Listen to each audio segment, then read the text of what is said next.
Hello, Budismo Pop Rides and Strikes Again.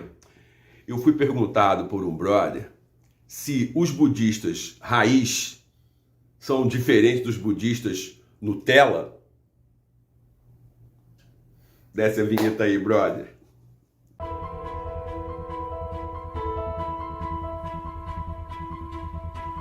Hello, aqui estamos no Budismo Pop na área. Dá logo seu like, se inscreve logo no canal, aciona logo o sininho de notificações. Fica até o fim para mostrar nossa relevância para o YouTube.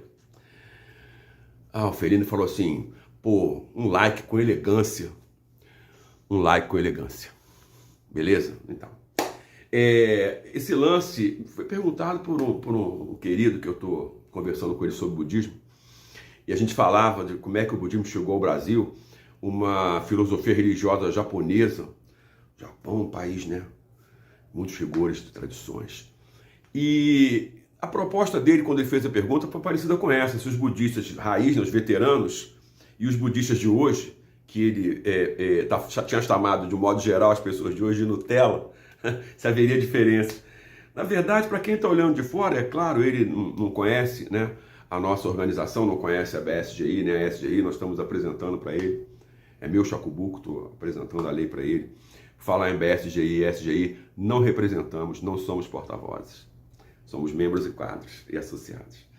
É uma pergunta e tanto, porque à medida em que o budismo é obrigado a atravessar montanhas, vales e mares para chegar nas pessoas, ele vai atravessar a temporalidade, né, 3.000 anos de história budista, atravessando culturas diferentes em vários lugares do mundo, em lugares tão distantes da sua origem, né?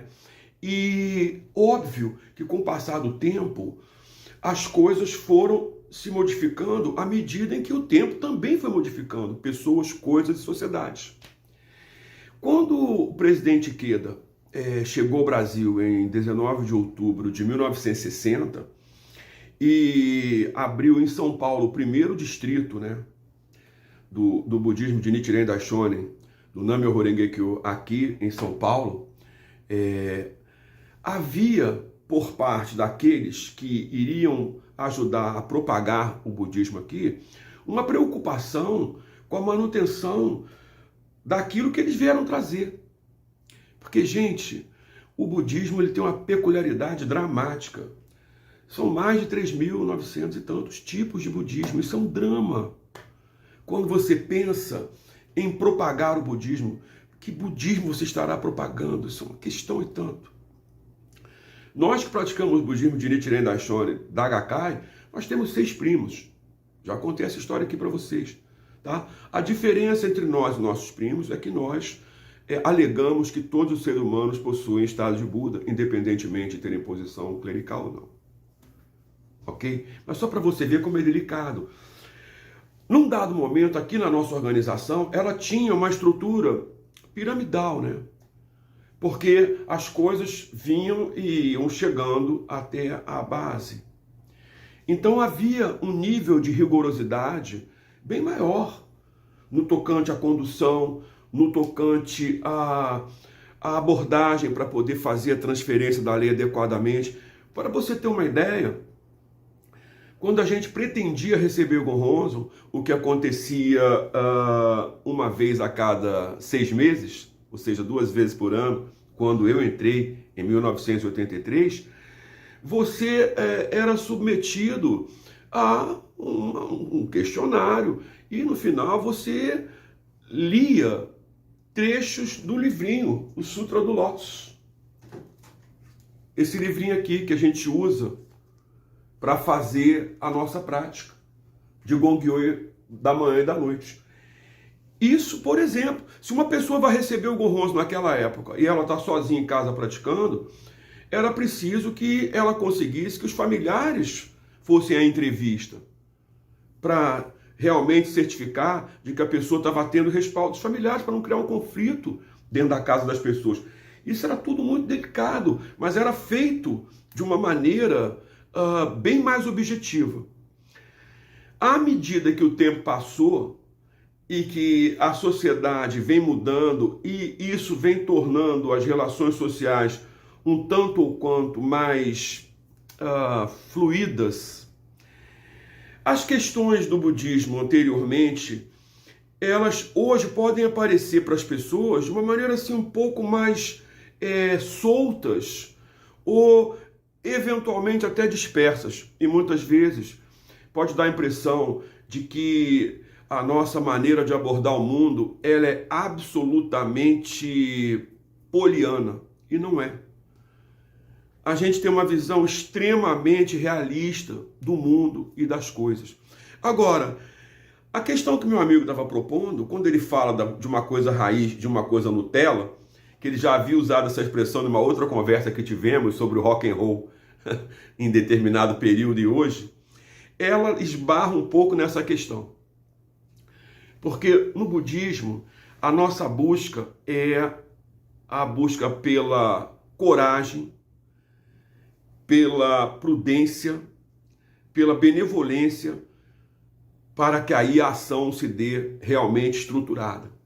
Isso não é fácil. Agora, o que acontece? Num dado momento, há uma abordagem muito benevolente, o que eu acho muito importante, mas em alguns momentos tem faltado também aquele toque do rigor que a situação apresenta. Outro dia um amigo meu falou assim pra gente, pô, legal esse lance que vocês fazem no budismo pop, né?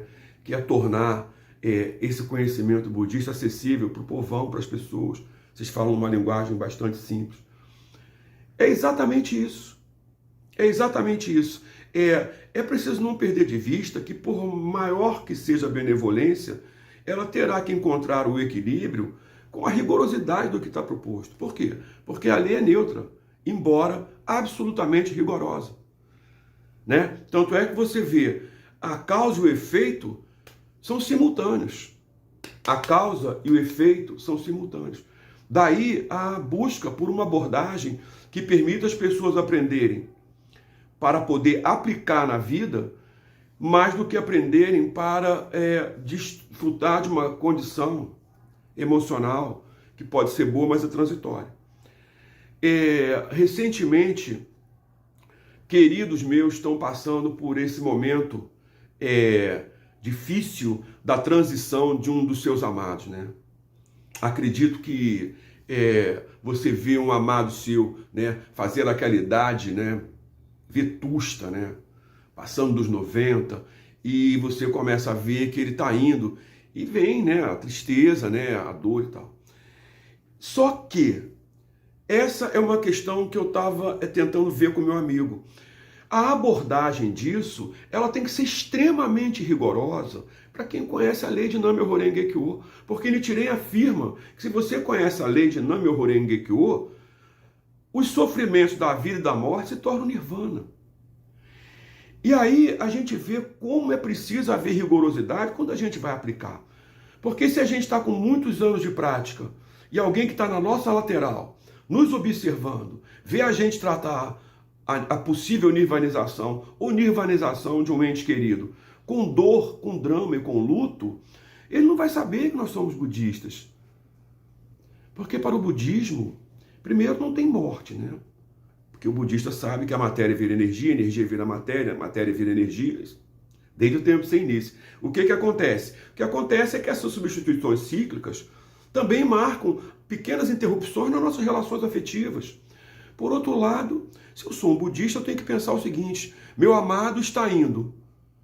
Dentro de um contexto, ele está avisando. Ele não está indo num clima de agonia, ele não está indo na guerra, ele não ficou numa bala perdida, não foi sequestrado, desapareceu para sempre sem deixar vestígio. Está indo seguindo a natureza. O que eu vou fazer? Vou desrespeitar a natureza? Porque eu amo demais aquela pessoa? Opa, peraí, se eu vou desrespeitar a natureza, eu não amo.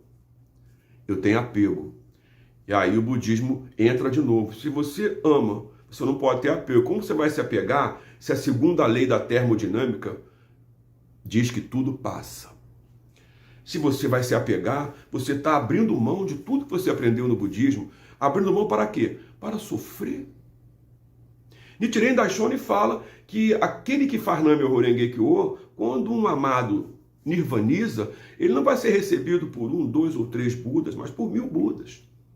Se isso não servir de base para a gente entender que estamos praticando, para justamente amplificar essa compreensão e sermos rocha, onde as pessoas estão chacoalhando e sacudindo, a gente vai estar abrindo mão de tudo que a gente aprendeu. E aí eu volto no meu amigo. É melhor então ser raiz para aplicar isso de maneira impávida, compreendendo com gratidão que está vendo um momento digno de alguém que a gente ama, atravessando de maneira digna. Por quê? Porque cercado de amados. Por quê? Porque não está num campo de batalha. Porque não está dentro de uma prisão. Porque não desapareceu. Então, tantos motivos surgem para agradecer que levam a gente a refletir. É o budismo raiz ou é o budismo contemporâneo, como o Shakubuku disse, budismo Nutella? Eu acho que o budismo é um só. O que precisamos fazer é, primeiramente, quando fazemos Shakubuku, ensinarmos isso para as pessoas, desde um primeiro momento. Compreender na Myoho Renge Kyo é romper com o sofrimento do nascimento e da morte. É nirvana, ou seja, não há mais o que temer. A vida é toda sua. Se isso é ser raiz, raiz. Se isso for ser contemporâneo, Nutella, que seja. Por outro lado, a benevolência sem a rigorosidade, ela produz flutuações. E as flutuações, às vezes, podem levar para o sofrimento. Porque se você não compreender a essência da vida humana, que é nascer, envelhecer, adoecer e morrer, e você estiver dentro do budismo, você tem que humildemente voltar lá na velha prancha do desenho e, como pede o Ikeda Sensei, retomar o ponto primordial. O que era antes de você começar a praticar Nam-myoho Renge Kyo. Beleza? Cuidado com a escuridão, a gente se vê.